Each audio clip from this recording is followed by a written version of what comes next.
right, look, I'll ask you guys, okay? So, anyone that has CHANGLI, right?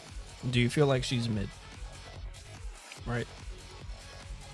Do you feel like CHANGLI is mid? And it's really crazy because CHANGLI got the energy cost buff, right? From 150 to 125 to make it so that she can actually ult more for more damage. But besides that, does she still feel mid?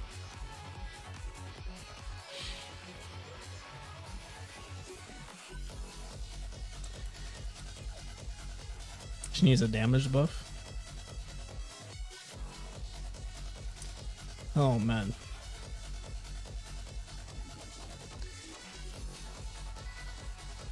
It's I don't know.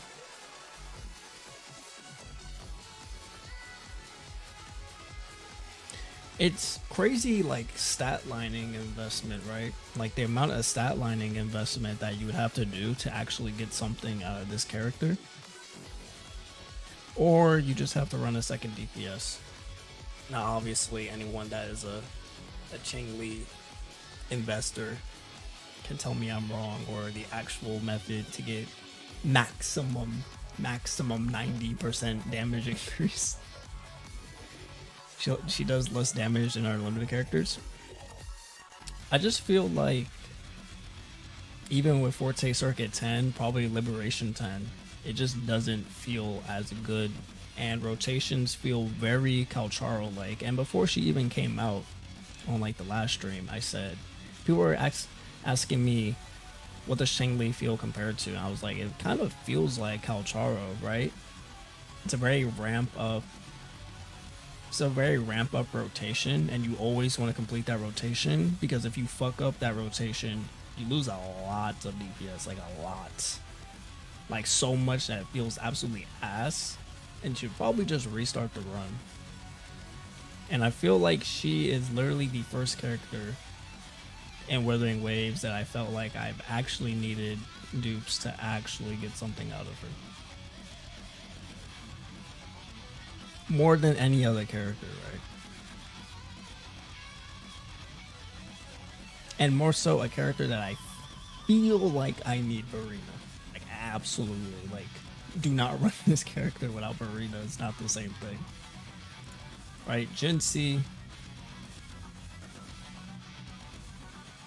I can run Spectral Rover and Wanwu. That's literally all I need. I don't even need a buffer.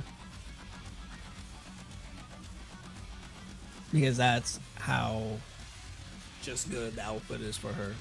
And it's not like Gen C damage output is not a me thing, right? Even though I have level 10 on Forte Circuit and Liberation, it's not a me thing.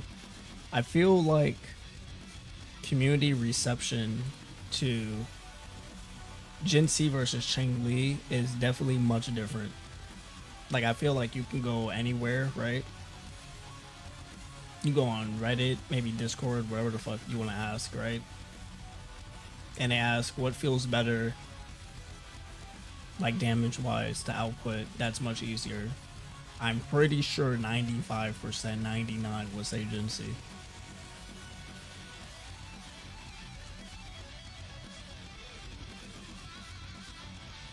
And it feels like, and CHANGLI feels like one of those characters that you probably really want to invest into a second DPS to fill in the damage window gaps that you don't have. Kind of like Yinlin and then Calcharo, right? So like it feels like you want to run Encore, you want to run Shishia, even though you may not even want to build those characters. And it's crazy because I know a lot of people are probably going to argue, oh, the damage feels good in tower or whatever. Like they'll talk about their tower damage. But who fucking cares about that? That's just damage being buffed. Right? She literally has sweeping force, right? That gives her 20% fusion. And then ignoring the defense. Plus the tower buff that gives a 30% fusion damage. And it still does not feel that good.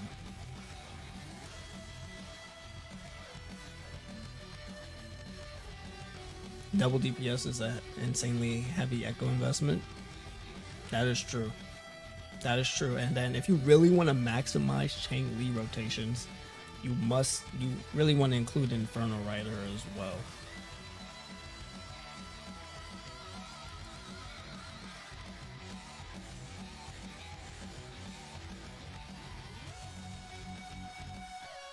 I showed them all players at level 10, yeah, sure. Because at level 8, it's like, what, 380? It goes to 457. It's like, whoa. I skipped Jinxie for CHANGLI because I thought she'd only be 10% less DPS for her. She's way worse than I thought. And it's like, at the end of the day, right? Always, you know, always, like, in any gacha game, right? You should always just pull for a character that you like, right? No matter if they're quote-unquote meta or not. Like, who really cares about that as a gacha game? The only time meta really fucking matters is, like, the hardest content. So, like, you know, tower, where you're actually, like, time limited and stuff like that. Right? It doesn't really matter for holograms because you always have 5 minutes. Of course, you can clear holograms within 5 minutes. That's not really the issue. It's mostly for tower to clear rewards. So, obviously, if you don't really care about tower clearing, you know, she can be the best character for you, right?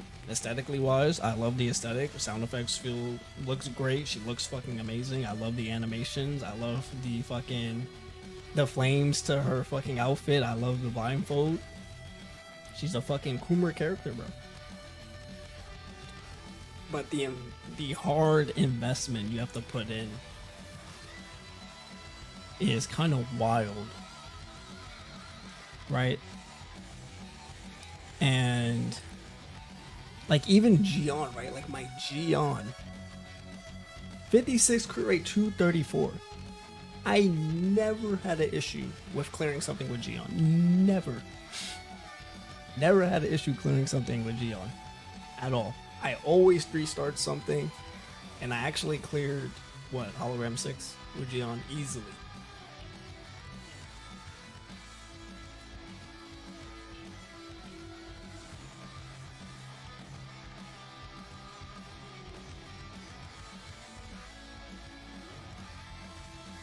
But yeah, having to double invest into a character won't feel the best from like a free-to-play perspective.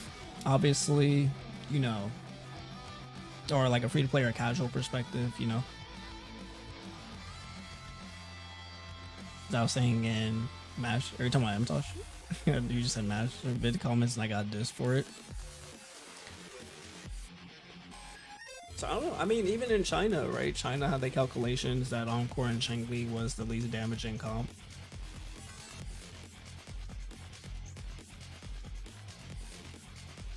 CHANGLI's just a better sub DPS.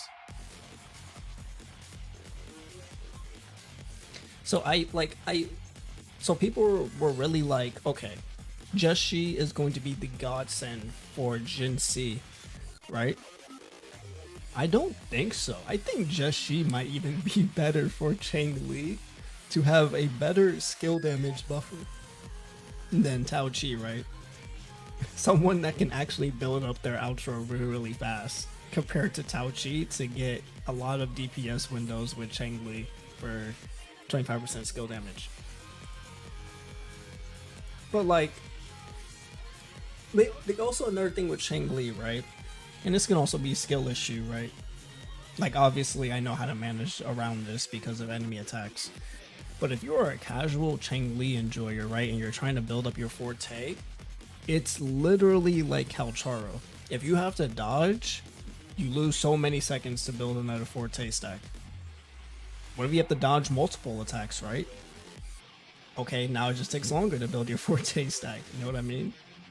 I mean, obviously you can dodge and she has the secondary animation that goes into another forte stack, right?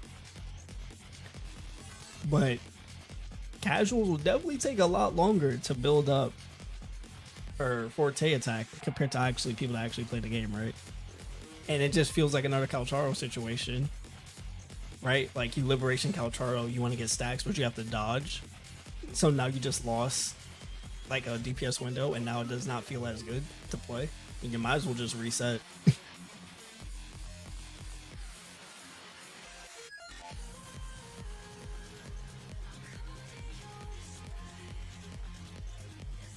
So I feel like this is just something that's just gonna be, obviously there's gonna be people that defend CHANGLI, and respectfully so. You know, it's a character that they enjoy, or something that they got out of, or something they invested their time invested in because she looks good, like a character or whatever, and they like to design the aesthetic. But I do feel like there's going to be a very vocal majority on how she feels. And I know people are going to compare her to Encore as well, right?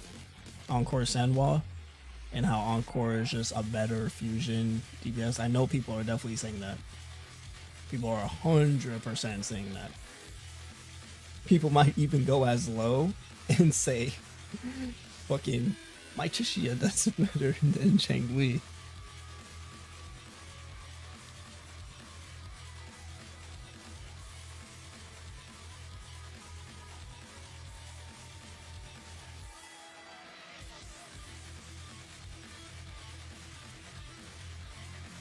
And to be honest, they really saved her.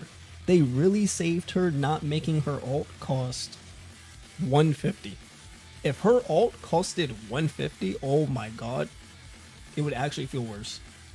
Like actually.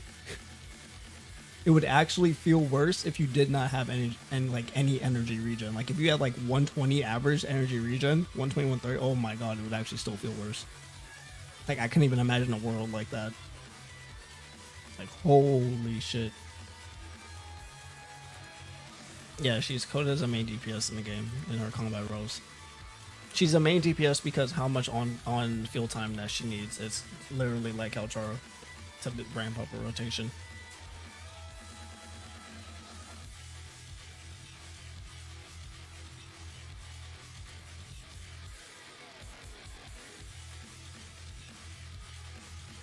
I can see running Senwa with her, right?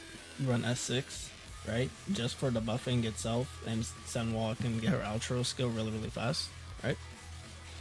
You get 20% attack increase, and then you get like Heron buff and things like that. What if you don't have a 6 Senwa, right? What do you do then?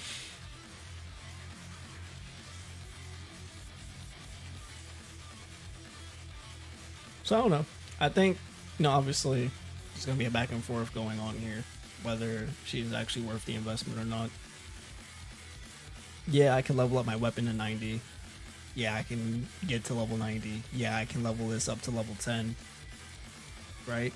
But at the end of the day, the fact that I have to do all of that speaks volumes. Because we all know how Gen C felt for a majority of people on release. We know how it was. Did anyone really complain about Gen C? No. The people that complained about Gen C on release were people that didn't really know how to play her, and they thought that they weren't getting any damage output with her because they weren't filling up the Forte gauge. And I guess what Team Comp came out? Spectre Rover and Wan Wu. And guess what? It feels perfectly fine. You don't even need Barina. You don't even need Baji. Yes, if they did not release CHANGLI without any of the buffs, holy shit, bro.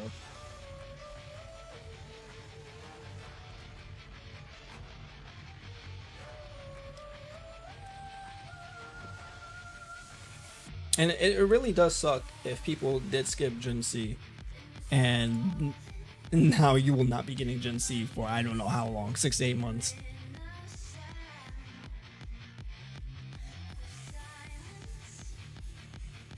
So I don't know. You guys let me know what's your thoughts and opinions on that.